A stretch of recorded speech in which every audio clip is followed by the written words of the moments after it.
Everyone wants more money, but most of us weren't taught how to create an abundant life. That's where the law of attraction, manifesting success stories show comes in.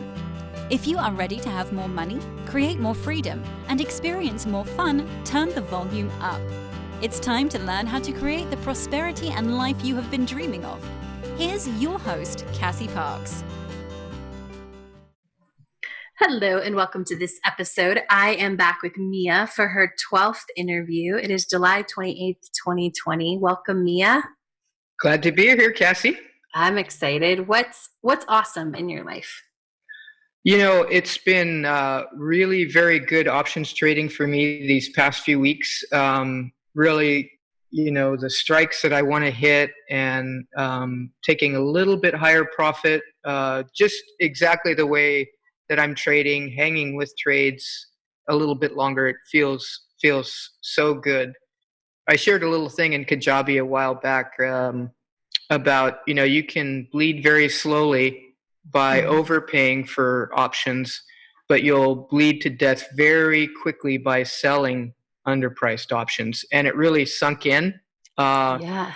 And it's one of those things. It's a pretty scary thing to see yourself down so many within a week, within a day, so many thousands of dollars, and realize, hey, I got the right strike. We got the VIX at this. We got volatility here.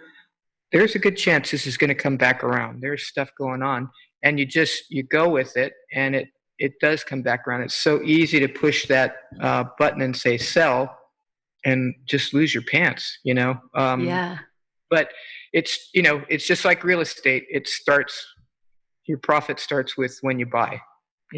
So you got to buy the right strike at the right price, and then know when to get out, pay attention. And it's been really good because I don't have a lot of screen time.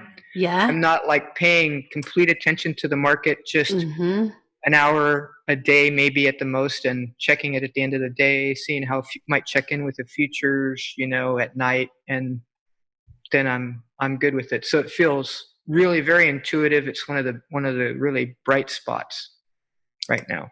I love that. And so are you doing it more inspiration or sort of every day there's an hour and I do something and then come back at the end of the day?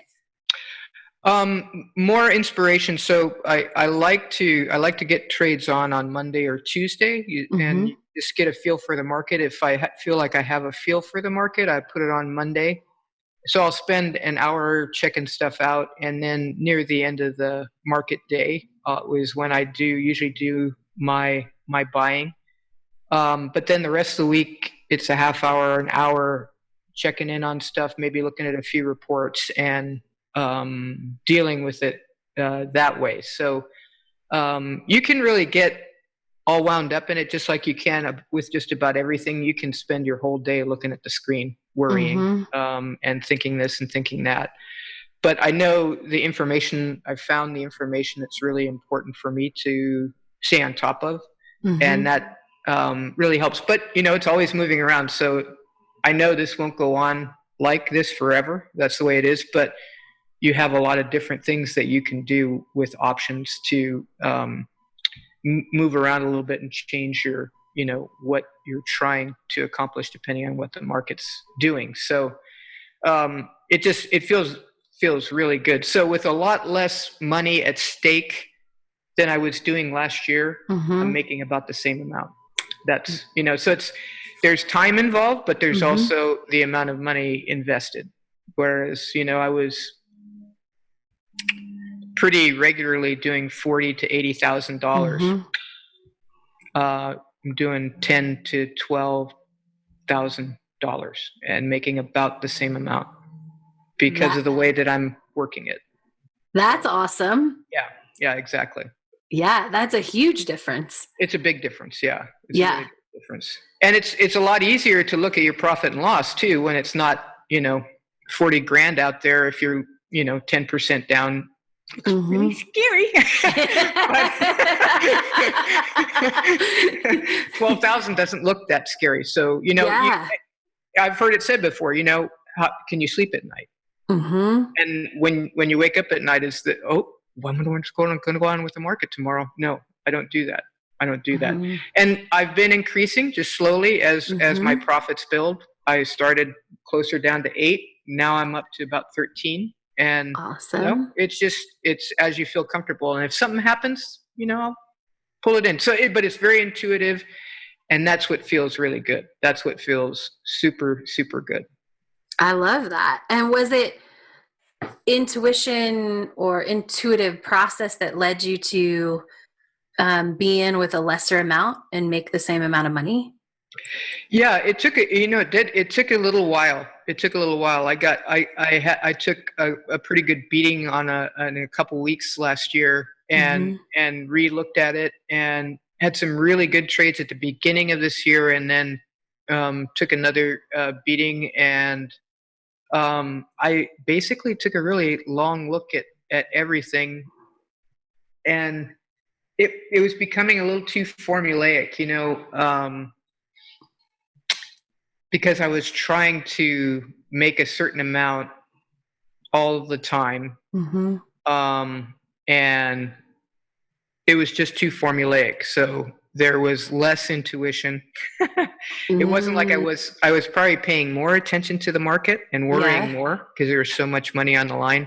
But it wasn't nearly as intuitive. So that's really important to even be ready to sit out a week when things just get too crazy. The kind of option trading that I do, really huge moves in the market are very scary. If you're just buying single options, that's kind of what you want. You're guessing direction. I'm not really guessing direction. I'm guessing a point around where the market's going to be. And so really big, huge moves in the market, like we were having, it can be not so good. So when you see that kind of thing happening, maybe a good week to sit out. The intuition thing, it's like, no, I don't need to make my 1,000. I don't need to make my 1,200. I don't need to make my 800 this week. Why? I don't need the money. Why put it out there? I can see what's going on in the market. I just don't need to do that, So it's been really, really, really good. That's awesome. Very cool. All right, let's talk. There was just something, I don't know what came up, but you had posted in Kajabi probably a month or so ago, and you're like, okay, you're reading a book, which is actually an author that I had interviewed, and that was how you found the book. But you're like, I'm going to go through and kind of analyze this. And then I suggested you do a take 2. Will you tell us about that? Yeah. Oh man, it was so good. I had my partner and I we've been together for 18 years now, married for since 13. You lose track after a while. And we're just like 2 peas in a pod. I mean, it's amazing. We're opposites in a lot of ways, but we get along.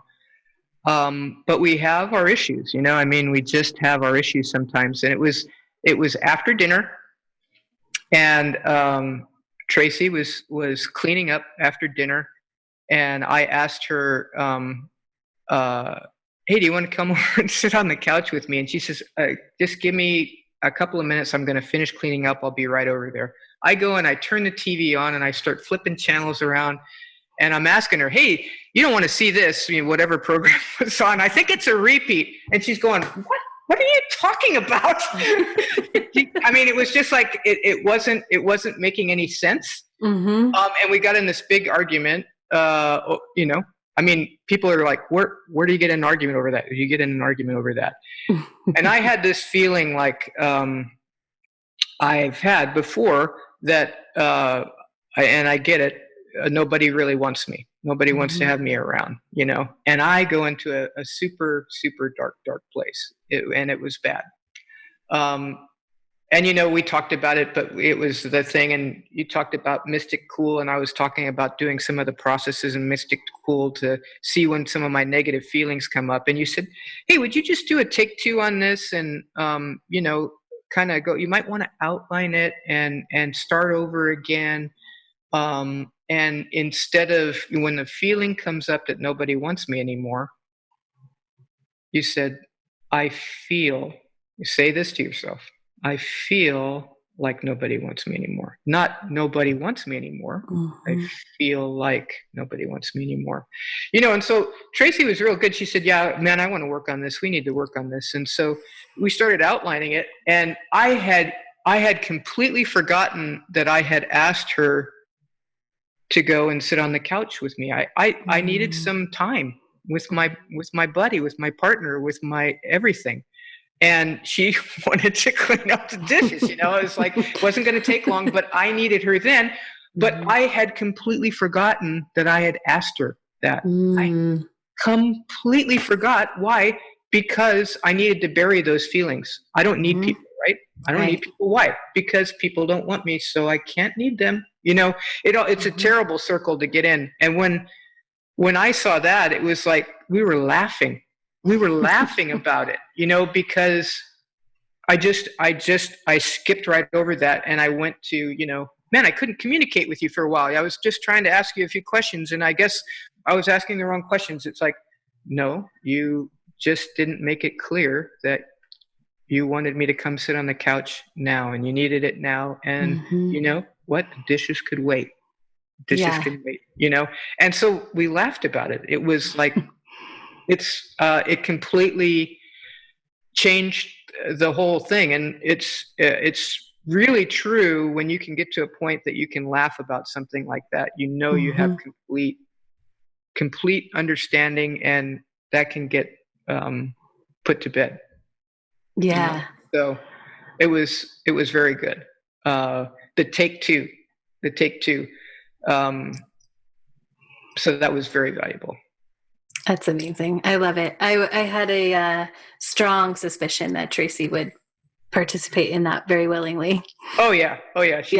She's always up for that kind of thing. I love it. That's awesome. And so how has that changed? Have you noticed how that's changed things going forward? Yeah, it's just it's easier to see. It's still not 100%, but it's very much easier to see when I'm not either clear about what I really want / need, both, and when I skirt around it. So I'm surprised that I even asked her that. Somewhere deep inside, I know that was true, that I just wanted to go sit on the couch with her. But I'm surprised that those words even came out. I was probably mumbling, but she heard it. She definitely heard it. It's probably, hey, you want to go sit on the couch? Yeah. And so now it's a little bit easier for me to see, this is what you need right now. This is what you want right now. Why don't you ask for it? Why don't you ask for it? And I tell people all the time, you got to ask. If you don't ask, the answer is always no. It's always no. Yeah. So if you don't ask, it's always no. So getting over that hump of asking, of realizing you have a want or a need, and then going for it. That's a really big thing. Yeah. For me, because I have to be a strong person.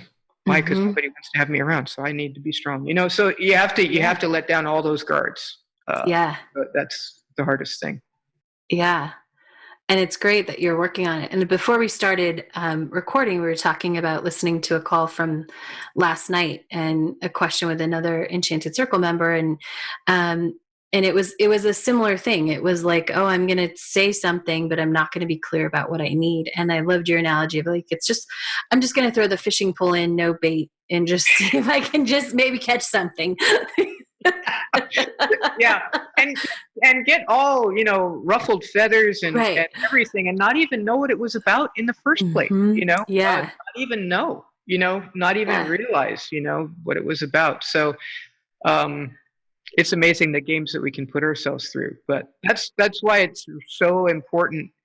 I've been making it a point. I usually make at least one call a week, but I've been making it a point to download every call that I'm not on and just listen to it, because I know always on the call I'm on, there's something important. And even on the calls that I'm not on, there's something that just really resonates. It could be something completely different, but there's just this resonant thing that happens, and you go, shoot, that's it. Yeah. And it's really, really very, very good. Yeah. I can see that. And do you sometimes I find it's easier to to notice in other people, and then we're like, oh, I'm doing that too. If there's something that we haven't been able to put our finger on. Absolutely. And you know me, I mean, you've told me this a couple of times before, when I share something that's particularly vulnerable on a call, it was like, Mia, you never share anything. And everybody's in the chat going, oh, Mia, that was great. I love when you share like that, because I don't share. Why? Because I can't be vulnerable, Right? So, so it does really, it helps in that way too, because not only can you see yourself in others, but it's a little bit more encouraging to stick your toes out there and be vulnerable yourself. So because you can see how it helps other people, because the chat just fills up on the side. Mia, oh, that's so good. I'm so glad you shared, and it's just like, glad that's done, Yeah. Yeah. Does that, because we were talking a little bit before too, how words of affirmation are one of your love languages. Yes. Does that help make it easier? Oh yeah. Next time? That's very true. Yeah. That's a good point. Sometimes I don't even realize that, but it does help a lot. That's awesome. Yeah. Yay. Cool. Anything else you want to share or on your heart you want to talk about today as we wrap up? I think I'm pretty good. Yeah. Yeah. I'm excited. That's good stuff. Yeah. Cool. Well, thank you for sharing this moment in your journey with us. You're very welcome. It's always good. I love doing the podcast, and I love listening to the podcasts. They're so valuable. Yeah, it's amazing. It's so helpful. So thank you. And thank you to everyone listening. Make sure to come back and check out what else is awesome in Mia's life next time. Thank you for joining us on the Law of Attraction, Manifesting Success Stories show. To learn how to identify your current money story, go to identifyyourmoneystory.com.